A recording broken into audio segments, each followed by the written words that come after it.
Hi there, and welcome to episode one Popcorn, Playlists, and Purpose of our Decades podcast. I am Bani, and I have here with me Joe and Chris. Hello, And Hello, welcome. yeah, episode one. so Episode one. yeah, Whoop whoop. Let's do it. yeah, this is the podcast where we talk about the stuff that shaped us from all our from our all-time favorite movies and the music that moves us to the things that keeps us going, be it passion, purpose, or maybe just pressure. We'll also chat about the power of gratitude and kindness and how marketing and life really has changed over the years. So, whether you're here for nostalgia, insight, or inspiration, you're at the right place. And let's journey through the decades and maybe discover a bit more about ourselves along the way. So, I think we would start by discussing about our favorite movies first. Who would want to go first? Oh, uh, I could talk about a billion movies. Joe has seen my iTunes library. Holy Uh, moly. I, as a former Blockbuster employee who's seen many of films, uh, maybe the biggest thing I've learned about movies over the decades is I've fallen into that pattern of like my time was the best. 90s movies, they just hit home. And Yes, I yes. Yeah. object, I can watch it and objectively know that it doesn't look as good as today. And I do not care. And it makes me Yeah. understand, when I was younger, what, somebody who is my age now cared about movies from the 60s and 70s. And I thought they looked terrible. Uh, but I don't know. I guess that's the way music, movies, entertainment, things you grow up with. There's just a connection to your time. So yeah. Yeah. So, what were your favorites growing up? Like, uh, what do they say about the era you lived in, like as a child? Uh, this is biased sounding probably. Yeah. Originality was still true growing up. Reflecting on music, I mean, if we're just talking about movies, just movies in general, we're in the cycle now of remakes, seven versions of the Yeah. same film just to kind of make money off of it. And then there was more original ideas. It felt like, at least. I maybe there wasn't as much money to go around to take risks. It was more expensive to make movies, whereas now you can computer generate so much. Obviously, that costs money, but you can do Mhm. things faster now. So, growing up, though, my favorite for specific movies, my favorite childhood movie is A Never Ending Story. That is a forever classic for me. Nice. And Joe, what about you? Well, I mean, just like Chris, I mean, I worked at a Blockbuster Video. I worked at a movie theater.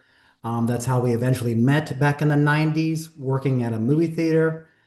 And then, I mean, I've kind of like mirrored Chris. So his collection is growing to, let's say, I would say between 300 and So, 500 movies, right, Chris? hey, we got a few movies out there. I would say mine is getting up there, so maybe 100, 150, like digitally, and then somehow I still buy DVDs or Blu-rays, and my wife always manages to get upset at me when we go to flea markets, but I just like, man, I don't have that movie, and this is only €1. I gotta get it. They even have it on Blu-ray.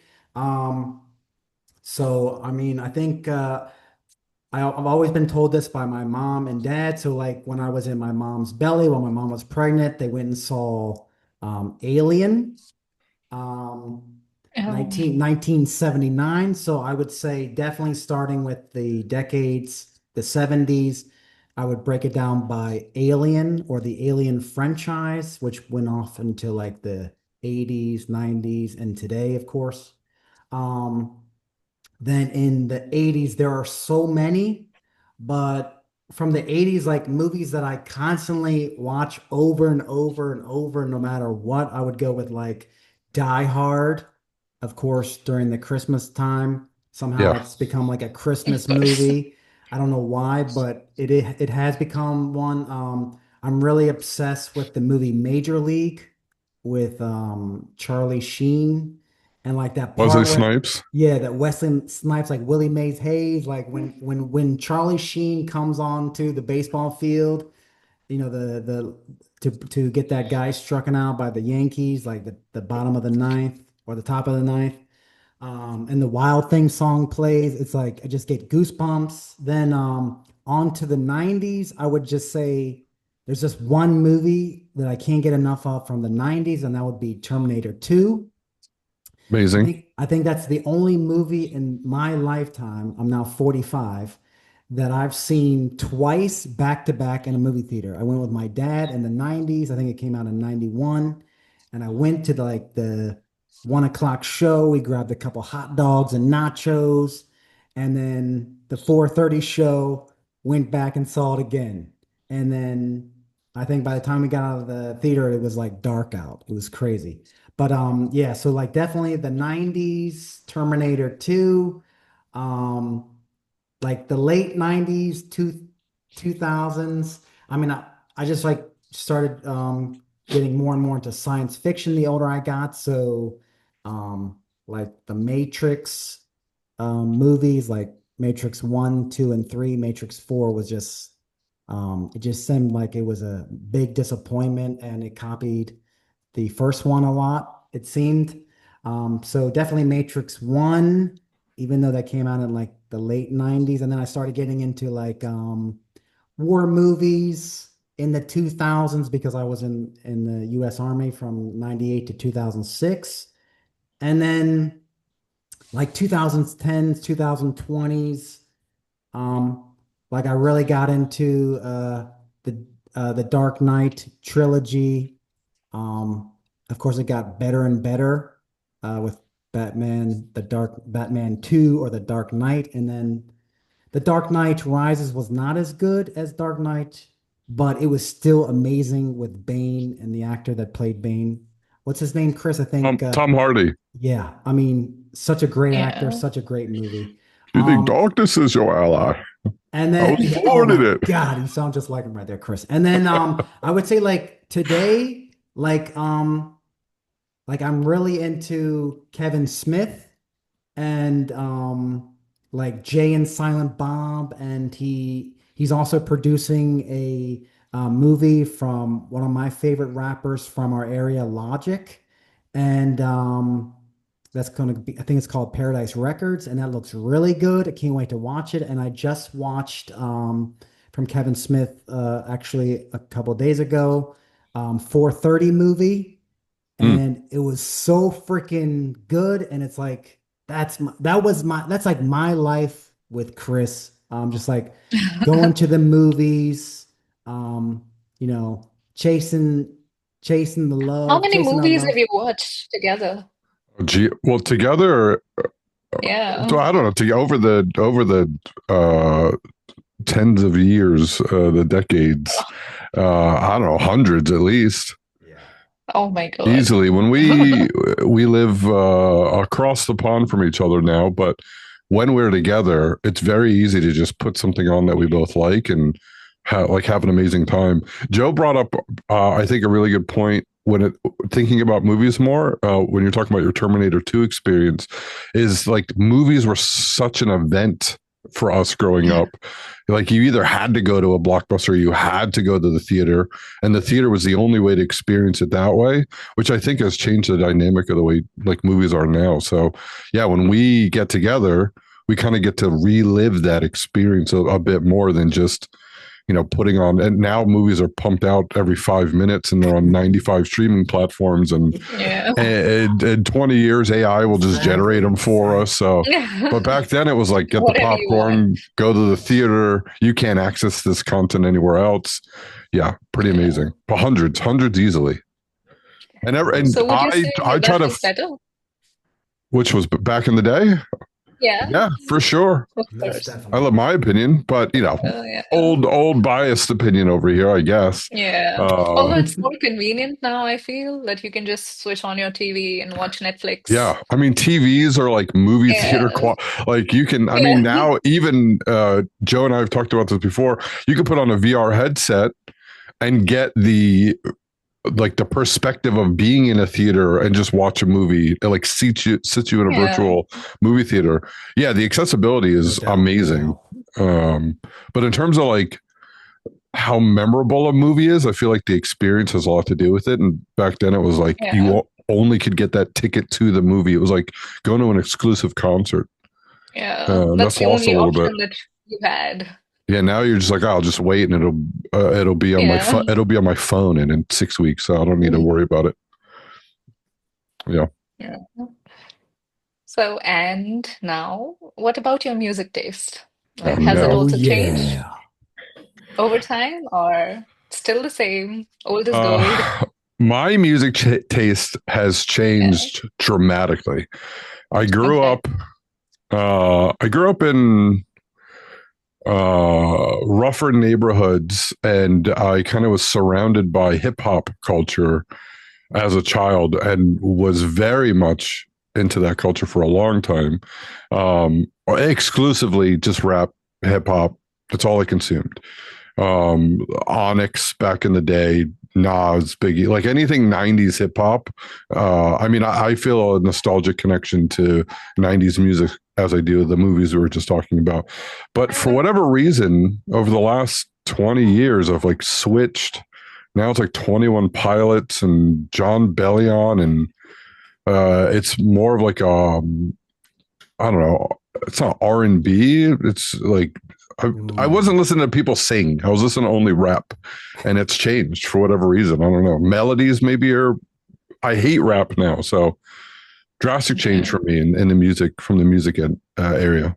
And let's also mention that Chris is also a professional rapper. He goes by Deceivin, and you can check out his album on Spotify, Apple Music, wherever music is heard. And what's the album again called, Chris? It's called Dead End. And funny for me to be like, I used to love rap, and now I hate it. You're like, and by the way, get his album on iTunes. With a It's little bit rap. of R&B, rock, I hip mean, I'm hop. still love rap from that era. It's just I don't that genre hasn't stayed with me. I've faded. I've like separated from that genre as music has changed over the last 20 years. So, Yeah, no doubt. And Joe, what about what you, about Joe? you?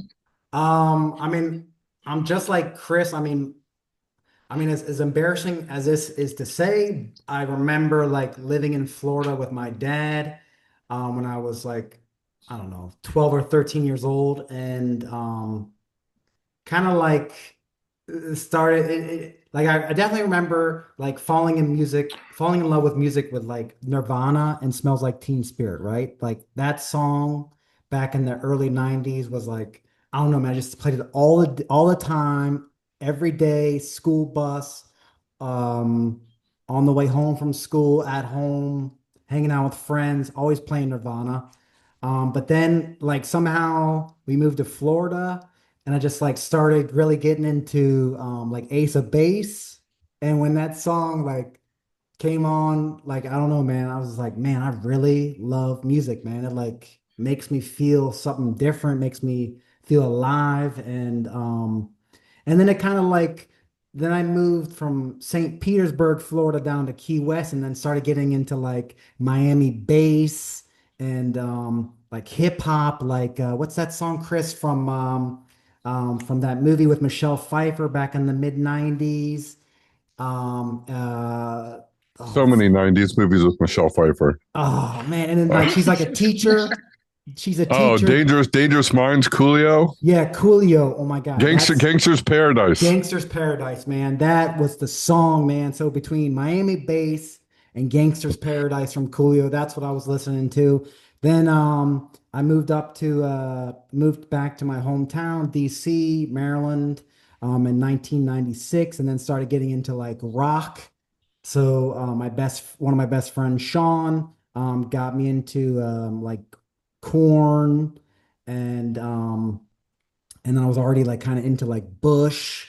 So then that kind of like went from Corn to like Limp Bizkit and then Linkin Park. So now we're already in the 2000s. And then just like from 2000 to 2010, it just seemed like I was just like all the time into rock, rock, rock. And then of course Eminem. broke onto the scene like 99. So it was kind of like a mixture between rock and hip and Eminem. But that was the only like hip hop artist I was listening to, Eminem.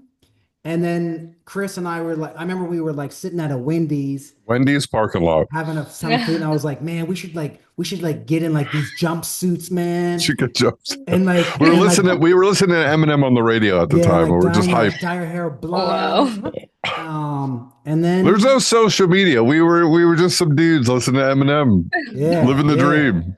Yeah, and then I got deployed to Iraq in 2003, and I remember writing Eminem a letter. Actually, Stan, yeah, I you was are not, Stan. no, I'm Stan, not Stan, but like You writing, Stan. writing multiple letters to Eminem, like, "Hey man, what's up? I'm your biggest fan, man. I'm always listening to your music with my best friend Chris, and he's gonna become a rapper, and we freestyle all the time." And then yeah, so I like did. after I got back from Iraq, I kind of like fast forward a couple years, just started getting more and more into like hip hop, like Kanye West, Jay-Z, and then the 2010s started getting into like R&B more, like listening to Drake and The Weeknd. And Chris and I actually going to The Weeknd concert in Atlanta in August. So really looking forward to that. Thank you, Chris, for agreeing to do that. My best friend, my homie, gonna fly from Delaware down to Atlanta. We're gonna tear up Atlanta, go listen, see The Weeknd live. And then yeah, so currently I'm seeing Corn next Tuesday. So I still love Corn, Limp Bizkit, Linkin Park, The Weeknd, Drake. Also getting into a lot of like more mellow music, like trance or like like kind of like ravers music. I also DJ on the side, so Mark Ruble. nah. I listen to like the Apple Music chill radio station. I also listen to this rap or this DJ from the Florida Keys. His name's Charisma. Incredible DJ, very chill, very Chris knows what I mean. This I sent him my recent playlist and it just brings back great vibes, great vibes. And I mean, that's pretty much my favorite music broken down by the last what 20, 30 years. You know, it's interesting. Why 45 are years. 45 billion years? A You billion know, years. it's I'm an old fart. yeah, MP2s before Yeah. MP3s. While you're talking, I was thinking about the movies conversation and music.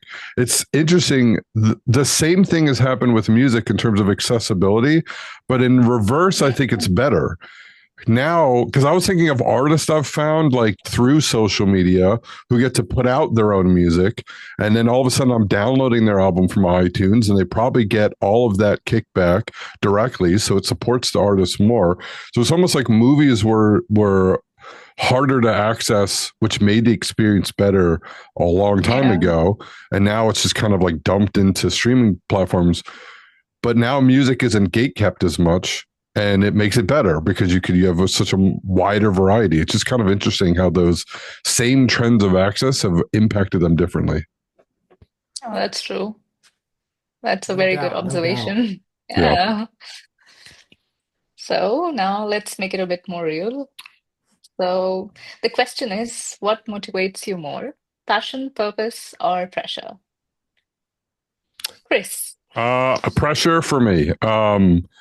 Okay. Even before we started this, I was wiring mics and getting things going. I'm a like strategically last minute person.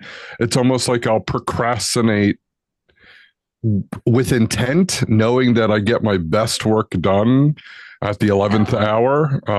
I don't know why. It's just kind of like forces a focus that I don't have a choice, and it's kind of do or die in that moment. So I kind of put myself, I don't know if it's always consciously a decision, it could be subconscious, but I always seem to put myself in a position But to, you know, has it always been the case, or I've learned that over time. I always did that, but you know, it might have been born from laziness. And then I've kind of, this is especially true in my professional life and, you know, from work. yeah, I'm like, all right, I'm gonna do this a week early, and I don't. I'm like, all right, I know what I'm gonna do. I'm gonna do it the day Procrastinate. before, and I'm gonna crush it, and it's gonna be and I won't have a chance to do it 12 times. So the first time will have to the first time will be the last time, which means it has to be Yeah, perfect. So for me, I would definitely say pressure, but it's like a strategic, self-inflicted pressure. interesting. And Joe, what's your take on this? This is such a great question, Bonnie. I would say like it's like when I went to the military back in the late 90s, it just seemed like it was more pressure at that time and like having to follow rules or I mean, I've lived in Germany now 15 years and Germany has a lot of rules and it just seems like there's always pressure with these rules and not to ensuring people don't get upset at you or they don't give you tickets or fine you or whatever.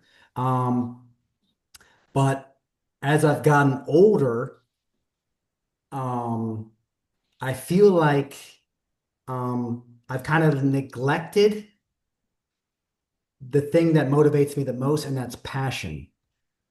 So through friends, family, my own self-discovery, it's become more of passion. So, for example, with this podcast, I've wanted to do a podcast for many, many years, but I kind of just let it, I don't need to do it. I don't care about it. I don't know. But then I realized like, man, I am passionate about doing this. I want to do this. I love this. It makes me feel good. Um, Same thing with like playing guitar or DJing, certain things that are my passions that I've kind of neglected because of pressure, like, oh wait, you're 45. Uh, should I be really playing guitar now, or shouldn't I be focusing on my 45-year-old responsibilities? Yes, that is true. I need to focus on my responsibilities as a 45-year-old, as a dad, as a friend, as a husband. But I also need to focus on my passions, playing music, DJing, focusing on my company, things like that. Mhm. Very Yeah. passionate human being, Joe Black. Well, you can thank the coffee for that. Thank you, Chris. Nice. Thank you. Welcome. You know So, what? Well, just sorry. On the passion piece, I think that's why over the years, Joe and I have been a good combo, is because Joe has such a drive from a passion perspective. It yeah. pushes me and pulls me along in many cases, like things I Yeah. wouldn't venture Pressurizes into. you. Yeah, right. Yeah. His passion creates pressure. Uh, but Oh, come on. but then that it's like if it wasn't for Joe, I wouldn't have done it, and if it wasn't for Joe's passion, we wouldn't have done it. And then I find myself in Atlanta, Germany, doing a podcast, doing drum lessons, doing just trying new things that on my own I probably wouldn't have done. So if anything, that's a testament to Joe's passion. I mean, Chris, if you compare two of my favorites, like Eminem, right? So you have Eminem, and then you have his boy Proof, and then you have Jay, and you have boy Silent Bob. Not calling you Silent Bob here, but like I'll if be silent, Bob. if you saw like the movies from Jay and Silent Bob, like he says it like Jay says it best, man. Like to have a friend like Chris that is down for anything, that is open, who hardly he says no, but he's always down to ride with me through this crazy life. Especially, I mean, he's come to Germany multiple times. He stayed here a month. He's invested in my company. He's invested in this internship program, thanks to Bonnie, and she's an incredible intern, by the way. So I'm just grateful to have Chris as my ride or die homie. And we've been friends, what now? 3.5 decades, talking about the Decades Decades. podcast. So it's what motivates us, I guess, is each other, just from our different passions. Correct. Yeah. Yeah. That's Oh, so sweet. justified. Yeah. So that also brings us to our next topic, which is practicing kindness and gratitude. So, across the decades, I believe these two qualities have shaped relationships, built communities, and then also transformed so many lives, right? So, would you say that the way of practicing kindness and gratitude have also changed over the time? For me, 100%. I was not the best of kids.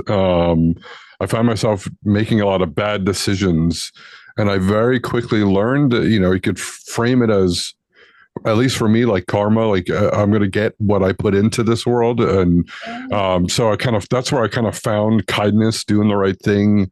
There was no moral compass, objective, whatever. It's just my outcomes were bad. I needed to try something different.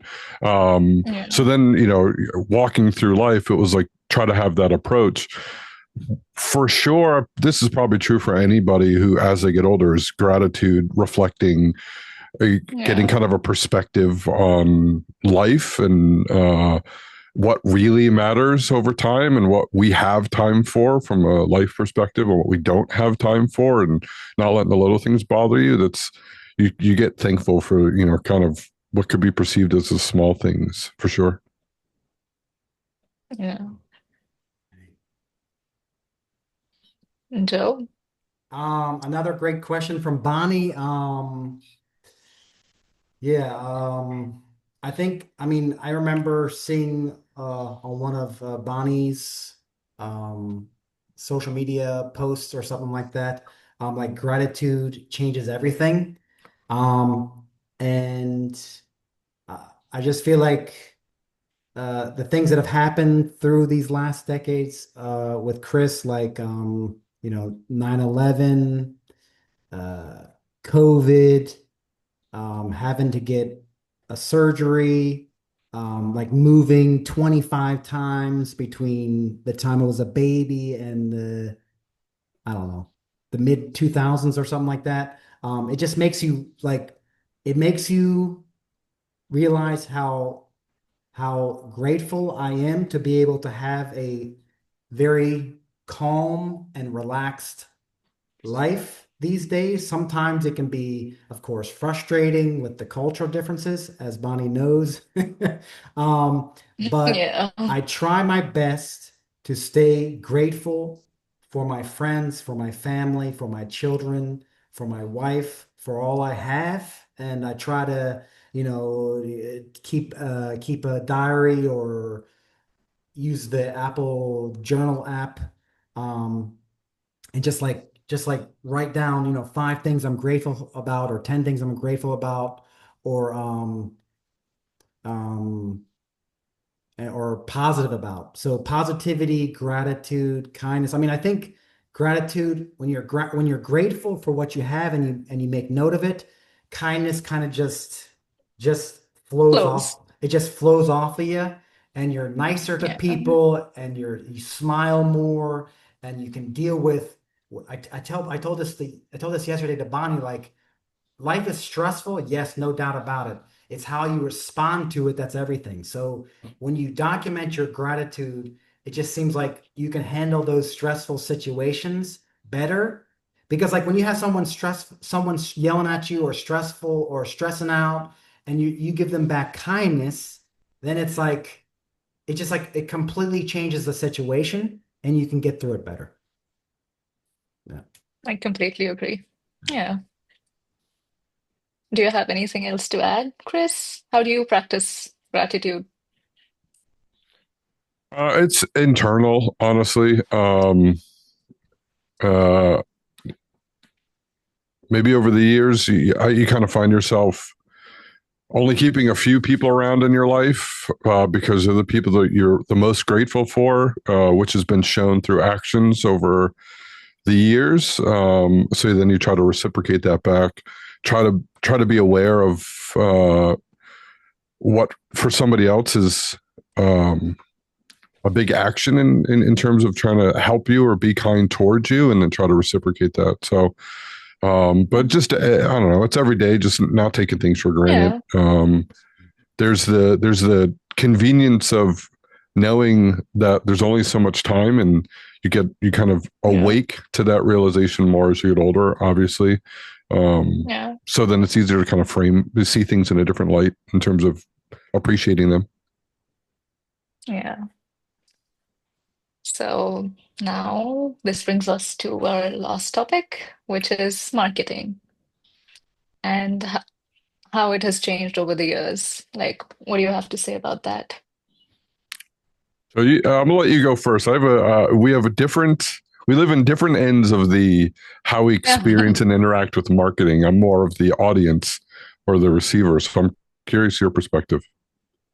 Joe, Um, the floor is well, of course, yours. like broken down by like a decade's perspective, like I mean, I didn't really start doing offering any kind of marketing services since until like maybe 2006 when I graduated from University of Maryland with a business degree, focus on marketing.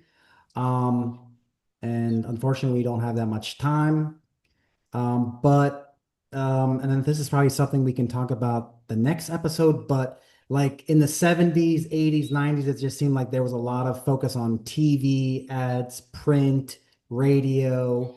And then of course, as TV kind of like matured and like you know focus more on cable television, and then the late 90s it started focusing more on the early web, and then you know 2000s 2010s 2020s it's like the launch of the internet, then like more focus on digital marketing and flyers and business cards and using customer relationship management systems and uh, Chat GPT, AI, um, websites, website design, graphic design, integrated marketing campaigns with a huge focus on digital versus TV, print, and radio and stuff like that.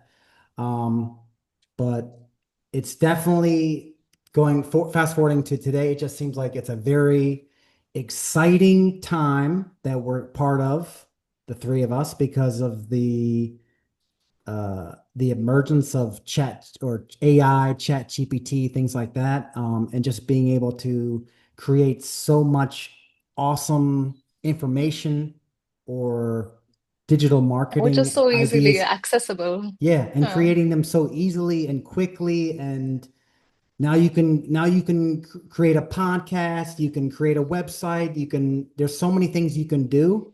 Google Ads, the list goes on and on and on. And like I said, I think this Yeah. would be a great subject for the next episode, which will be coming soon, Yeah. of course. Yeah. In depth. Yeah. I'll keep it short, but there's it's like split in two for me now. Is there's like in your face, as much as we can shove marketing campaigns down your throat, we will. You click on any link to any article, there's 4 million.